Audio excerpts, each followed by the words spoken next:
अवधूत चिंतन श्री गुरुदेव दत्त श्री स्वामी समर्थ स्वामी भक्त हो. तुम्हा सर्वांचं स्वागत आहे आपल्या कृपासिंधू स्वामी या यूट्यूब चॅनलवर.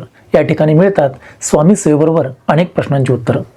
स्वामी भक्त हो, आपल्या आयुष्यामध्ये कधी ना कधी एखादं संकट आलं असेलच आणि त्या संकटाच्या वेळेला आपल्याला कोणताच मार्ग सापडत नाही, किंवा आपली अशी एखादी इच्छा असते की ती इच्छा आपली पूर्ण व्हावी असं आपल्याला मनोमन वाटत असतं, पण काही केल्या ती इच्छा पूर्ण होत नसते. अशा वेळेला आपण स्वामी चरणांचा धावा करतो आणि स्वामींच्या जवळ प्रार्थना करतो की मला या संकटातून बाहेर काढा, माझी अमुक ही इच्छा पूर्ण होऊ दे. तर स्वामी भक्तो, तुम्ही स्वामींच्या 11 गुरुवारच्या व्रताबद्दल ऐकलं असेलच, पण हे व्रत नेमकं करायचं कसं, हे व्रत करत असताना कोणते नियम पाळायचे आणि हे व्रत करत असताना उपवास करावाच लागतो का, अशा प्रकारचे अनेक प्रश्न आपल्या सर्वांच्या मनामध्ये असतीलच. आणि आजच्या या व्हिडिओमध्ये आपण या सर्व प्रश्नांची उत्तरं अगदी सोप्या भाषेत समजावून घेणार आहोत. चला तर मग स्वामींच्या 11 गुरुवार व्रताबद्दल माहिती जाणून घेऊया. स्वामी भक्तो, स्वामींचं हे व्रत इतके प्रभावशाली आहे की अनेकांना पहिल्या गुरुवारपासूनच त्यांना अनुभव आल्याचे आपल्याला पाहायला मिळतं. आणि मग हे व्रत कोणीही करू शकतं. तुम्ही स्त्री असा अथवा पुरुष असा, वृद्ध असा, लहान असा, कोणीही व्रत अत्यंत श्रद्धेने करू शकतो. फक्त मनाशी अत्यंत मनभावे श्रद्धा पाहिजे. या व्रतासाठी कोणताही विशिष्ट मुहूर्त पाहण्याची गरज नाही अथवा कोणता महिन्याची वाट पाहण्याची गरज नाही. तुम्ही एखाद्या कोणत्याही गुरुवारपासून या व्रताला आरंभ करू शकता. आता आपल्यासमोर प्रश्न पडतो की या व्रताची सुरुवात करायची तरी कशी. तर आपण काय करायचं, तुम्ही ज्या गुरुवारी व्रत करणार आहात त्या गुरुवारी आपल्याला संकल्प करायचा असतो आणि तो संकल्प तुम्ही स्वामींच्या मंदिरामध्ये, मठामध्ये जाऊन करू शकता. तर काय करायचं, स्वामींना एक हार अर्पण करा आणि खडीसाखर व नारळ हातात पकडून तुमची एखादी समस्या असेल किंवा तुमची एखादी इच्छा असेल ती स्वामींना सांगा आणि त्या इच्छेबद्दल मी स्वामींचं 11 गुरुवारचं व्रत करत आहे आणि हे व्रत अत्यंत श्रद्धेनं करत आहे अशी स्वामींना विनंती करा. आणि स्वामी तुम्ही व्रत निर्विघ्नपणे पार पाडून घ्या असं स्वामींना विनंती करावी व तो नारळ व खडीसाखर स्वामींना अर्पण करावी. स्वामींना त्रिवार मुजरा करावा आणि आपण या व्रताला आरंभ करावा. आपल्या घराजवळ जर स्वामींचं मंदिर नसेल, मठ नसेल, तर आपण आपल्या घरामधील देवाऱ्यातील स्वामींच्या फोटोसमोरही हार नारळ ठेवायला काही हरकत नाही.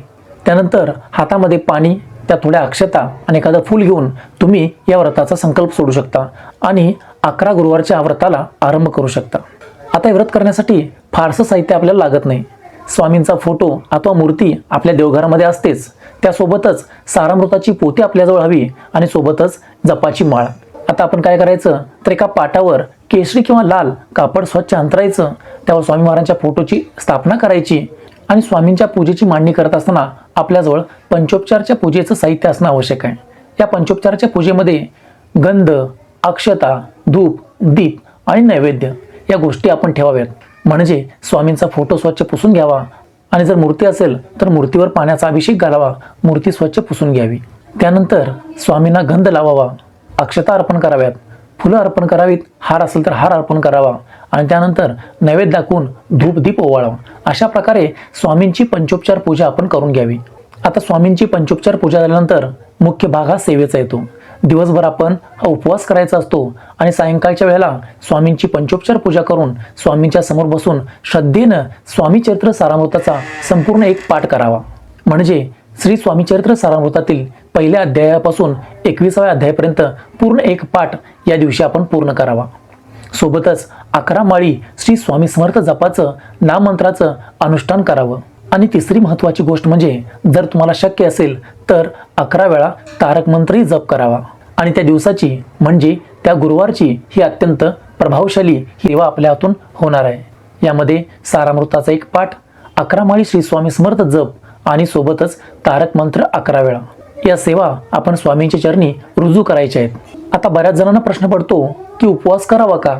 तर या दिवशी उपवास केलेलं चांगलं.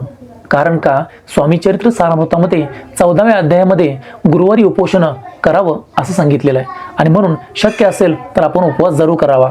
पण तुमची प्रकृतिमान पाहता जर तुम्हाला उपवास करणं शक्य नसेल तरी काही हरकत नाही, पण आपण अत्यंत श्रद्धेनं हे 11 गुरुवारचं व्रत करायला काही हरकत नाही. हे व्रत करत असताना आपण मांसाहार पूर्णतः वर्ज्य करावा, ब्रह्मचर्याचं पालन करावं आणि सगळ्यात महत्त्वाचं म्हणजे आपली इच्छा पूर्ण होण्यासाठी, आपल्यावरील संकट दूर होण्यासाठी आपण ही सेवा करतोय.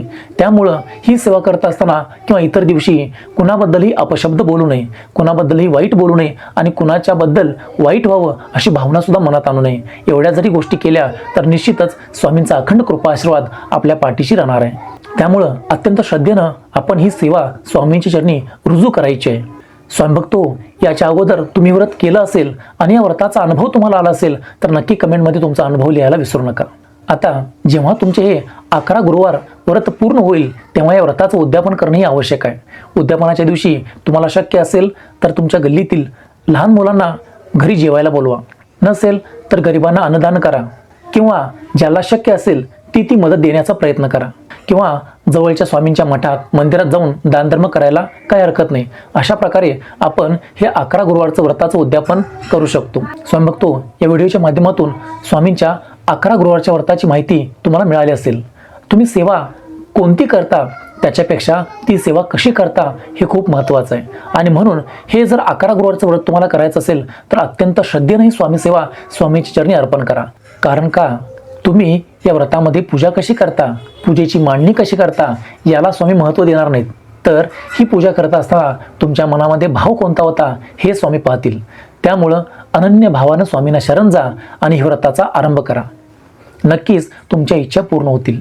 आणि हे व्रत म्हणजे एक विधी नसून तो स्वामींच्या चरणाजवळ जोडण्याचा एक मार्ग आहे. आणि म्हणून हा मार्ग आपल्याला काय करायचा आहे, सर करायचा आहे. स्वामींची केलेली साधी सोपी सरळ सेवा सुद्धा स्वामींना खूप आवडते. आणि म्हणूनच सारामृतामध्ये खूप छान वाक्य आहे, दंबे षोडशोपचारी पूजिता परिप्रिय नव्हेचे समर्था भावे पत्र पुष्पार्पिता समाधान स्वामी ते. तुम्ही अनन्य भावानं अत्यंत प्रेमानं स्वामींना साधं फूल अर्पण जरी केलं तर ते स्वामींना आवडतं. आणि म्हणूनच अशा प्रकारची ही सेवा 11 गुरुवार व्रताच्या माध्यमातून आपण कराल. आणि ह्या व्हिडिओच्या माध्यमातून तुम्हाला ही माहिती समजली असेल अशी आशा करतो. चला तर मग सेवा करूया, सेवेकरी घडूया. धन्यवाद. श्री स्वामी समर्थ. जय जय स्वामी समर्थ.